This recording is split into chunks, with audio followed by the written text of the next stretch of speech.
बदन करहु अनुग्रह सोई बुद्धि राशि शुभ गुण सदन बंदऊ गुरु पद पदुम परागा सुरुचि सुबास सरस अनुरागा मंगल भवन अमंगल हारी उमा सहित जेहि जपत पुरारी सुमिर शिवा शिव पाई पसाऊं वर्णऊ रामचरित चित चाऊं पानी ग्रहण जब कीन महेशा हर्षे तब सकल सुरेशा हरि रामचरित सब आए प्रेम पुलक लोचन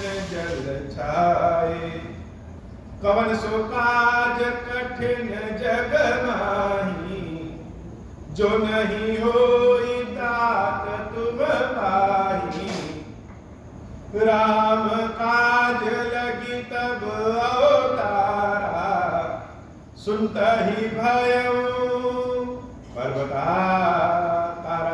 हे महादेव इस जगत में बाबा इस जीवन में बाबा न कोई कार्य कठिन है नहीं कोई कार्य संभव नहीं है सारे कार्य सरल और संभव हो जाते हैं बाबा अगर आपकी कृपा हो जाए। श्री रामचरितमानस का पाठ जब पाठ करिए तो अपने आप मुख से भगवान की महिमा के बारे में मानस की महिमा के बारे में निकल ही जाता है। हम सोचते हैं कि केवल पाठ पढ़ के बाबा को सुना दे लेकिन पाठ इतना सुंदर है मानस का भाव इतना सुंदर है कि बिना मानस की महिमा गाए भगवान की महिमा को कहे आगे बढ़ने की इच्छा ही नहीं है। तो इस बार का तो पूरा श्री रामचरितमानस का पाठ बाबा खिलेश्वर महादेव आपको सुनाने की इच्छा है लेकिन बीच बीच में भाव की जो कथा है भाव की जो व्यथा है वो अपने आप निकल जाता है। तुलसी बाबा जब मानस शुरू करते हैं तो मानस के शुरू करने में सबसे पहला अगर किसी की वंदना है तो भगवती शारदा और भगवान गणेश की। उसके बाद शंकर जी और पार्वती जी का रूप कैसा है उस रूप की वंदना। उसके पश्चात गुरुदेव की वंदना। गुरु की महिमा बड़ी अद्भुत लेकिन उन्होंने एक लाइन ऐसी कही सबकी वंदना के बाद कि वह जैसे यह सिर्फ तुलसी बाबा की लाइन नहीं है तुलसी बाबा की पंक्ति नहीं है यह हम सब भक्तों की इच्छा हम सब भक्तों की पंक्ति। बाबा कहते हैं कि भाग छोट अभिलाष बढ़ करो नेक विश्वास। हम सब के साथ यही है कि महादेव हमारे भाग्य तो बहुत कम है किस्मत हमारी बहुत छोटी है लेकिन अभिलाष बढ़ अभिलाषा इच्छा बहुत बड़ी हो जाती है। यह सांसारिक जीवन में भी है आध्यात्मिक जीवन में भी है। हमारी क्षमता से ज्यादा हमारी इच्छा होती है। क्षमता हमारी 10 किलो उठाने की भी नहीं है और इच्छा रहती है कि सब कुछ उठा के अपने घर रख ले। लेकिन तुलसी बाबा यहां यह बात क्यों कह रहे हैं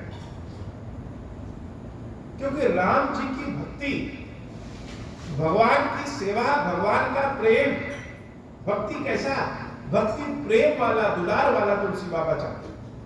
वो ध्यान में लग गए प्रभु का दर्शन कर दिए ये भक्ति नहीं चाहिए। कौन सी भक्ति चाहिए प्रेम और दुलार वाला भक्ति जिसमें अपने हाथों से भगवान के चरण को दबा सके अपने हाथों से भगवान को भोग लगा सके अपने हाथों से भगवान का श्रृंगार कर सके अपने मुख से भगवान से बात कर सके अपनी आंखों से भगवान का दर्शन करे। ऐसी प्रेम और दुलार वाली भक्ति। अब ऐसी भक्ति सबको तो मिलेगी नहीं। सब लोग अनंत शेषनाग तो है नहीं कि शैया बनकर के बैठे हैं और भगवान उन पे लक्ष्मी जी सहित सो रहे हैं। सब लोग गदा तो है नहीं जिसको भगवान विष्णु अपने हाथ में लिए हैं। सब लोग चक्र सुदर्शन तो नहीं जो कि भगवान का आदेश पहुंचते हुए चक्र सुदर्शन पूरे काल योग को घुमा देता है। तो हम सब के भाग्य बड़े छोटे हैं। लेकिन ये जो आंखें हैं ना, ये भगवान जो हम लोग की पंच इंद्रियां बनवाए हैं, इन इंद्रियों की क्या विशेषता है? यह केवल बाहर का देखती हैं। आंखें बाहर की देखेंगी, मुख बाहर के देखे हुए को बोलेगा, कान बाहर की आवाज को सुनेंगे, स्पर्श बाहर की चीजों का करेंगे, स्वाद बाहर की चीजों का, सुगंध बाहर की चीजों का, और ईश्वर भीतर निवास करते हैं। भगवान भीतर निवास कर रहे हैं और हमारी यह इंद्रियां बाहर की चीजों को देखती है। तो भक्त क्या चाहता है? भक्त यह चाहता है कि वह जो इसके ईश्वर हृदय में अंदर निवास कर रहे हैं वही ईश्वर बाहर भी निवास कर रहे हैं, और हमारे मन में जैसी भगवान की इच्छा है वैसे भगवान का दर्शन अपनी इन आंखों से कर सके, अपने हाथों से स्पर्श कर सके। यही अभिलाषा बहुत बड़ी है। क्षमता से ज्यादा की लालच, क्षमता से ज्यादा की इच्छा, यह सबके भीतर है। सांसारिक जीवन में भी है। हमारी योग्यता जितनी रहती है उससे ज्यादा हम सब कुछ इकट्ठा करना चाहते हैं। कोई धनी व्यक्ति अगर गाड़ी से जा रहा है, कोई अधिकारी व्यक्ति अपने अधिकार को दिखाते हुए जा रहा है, तो हमारी इच्छा करती कि हम भी वैसे बन जाएं। लेकिन वैसा बनने के लिए तो भाग्य तो नहीं है, बुद्धि तो नहीं है, लेकिन इच्छा है। बड़े बड़े ऋषि मुनि भगवान का प्रत्यक्ष दर्शन करते हैं, वैसे हम भी करना चाहते हैं, लेकिन भाग्य तो नहीं है। तुलसी बाबा इतनी बढ़िया स्तुति लिखे हैं, मानस लिखे हैं, गाथा लिखे हैं, वैसे हम भी लिखना चाहते हैं, लेकिन भाग्य तो नहीं है और ना ही कर्म है। तो भाग छोट अभिलाष बड़, करो एक विश्वास। तो क्या करें? केवल चीजों को देखते देखते तड़प तड़प के मर जाएं? चाहत है, उस चाहत को कितना दबाएं? चाहत को बहुत ज्यादा दबाना भी नहीं चाहिए। कितना दबाएं? प्रेम तो दबता नहीं, वो तो जितना दबाएंगे उतनी इच्छा करेगा। कोई हमको डराए, कोई धमकाए कि मंदिर नहीं जाना है, बाबा का दर्शन नहीं करना है, बाबा की सेवा नहीं करना है, तो वो और उबरता है। तो क्या करें? जब क्षमता और भाग्य कम हो लेकिन इच्छा अभिलाषा बहुत हो, तब भगवान याद आते हैं। बाबा तुलसी कहते हैं, भाग छोट अभिलाष बड़, करम एक विश्वास। एक ही विश्वास है। कौन है विश्वास? भगवान ही विश्वास है। ये खीरेश्वर बाबा ही विश्वास है। पई नहीं सुख सुन सुजन सब, खल करी है उपहास। लेकिन जब हमारी इस बात को लोग सुनेंगे तो जो सज्जन लोग हैं वह तो बड़े सुखी होंगे। जैसे हमारे मुख से निकले कि खीरेश्वर बाबा के मंदिर को सोने का बनाना है, तो जो सज्जन लोग होंगे, साथ वाले लोग होंगे, बाबा के भक्त होंगे, वह तो बड़े खुश होंगे। क्या सही बात है, सोने का बनवाना है।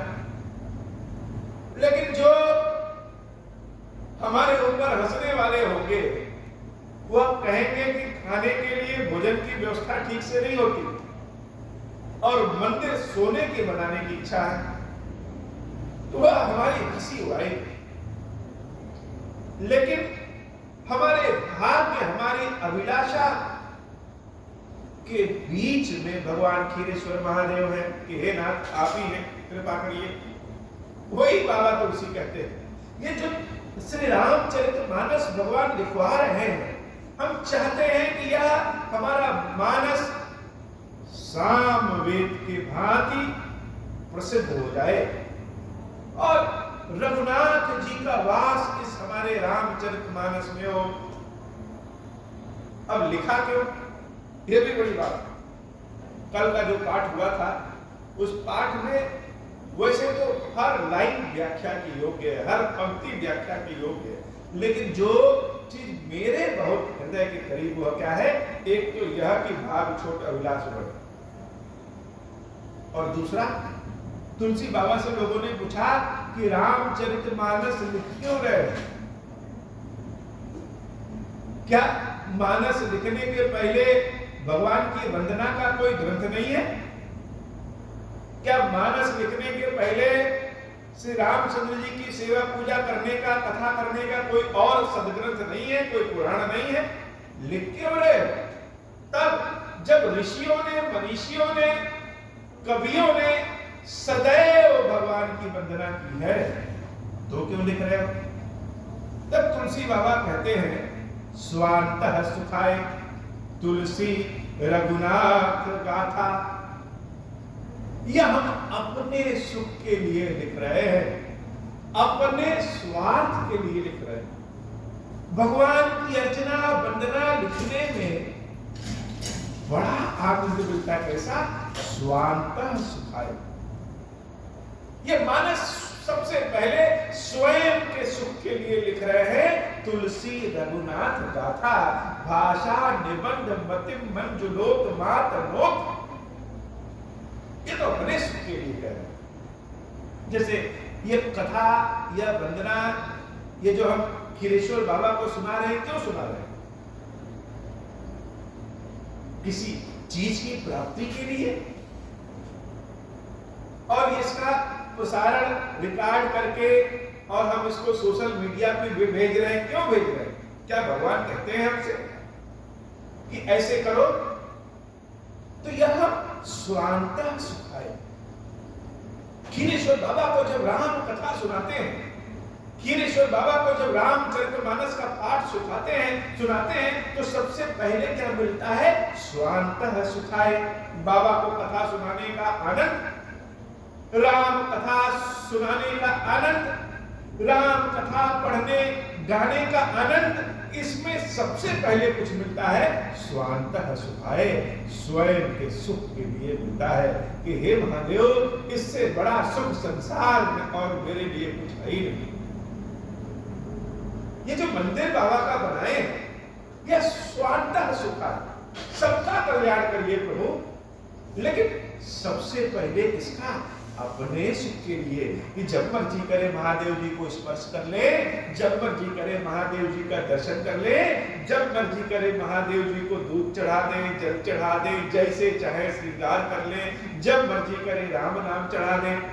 और जब कोई आकर के मेरे इस महादेव का दर्शन करता है, कोई आकर के बाबा की पाय लगी करता है, कहता है महादेव आपकी कृपा से आपने बचा लिया, आपने कृपा किया, तो बड़ा आनंद आता है, बहुत आनंद आता है। लेकिन सबसे पहले स्वांतः सुखाय, एक तो स्वयं का सुख और दूसरा भाग छोट अभिलाष। तो तुलसी बाबा कहते हैं हंसने वाले हंसेंगे, वो हंसते रहे, लेकिन जो भगवान के भक्त होंगे उनको तो बड़ा आनंद मिलेगा। यहीं से मानस की गाथा को, पाठ को आगे बढ़ाते हैं। मंगल भवन अमंगल हारी, उमा सहित जहि जपत पुरारी, खल परिहास होत हित बोरा, काप कहीं कल कंठ कठोरा, हंस ही बकदा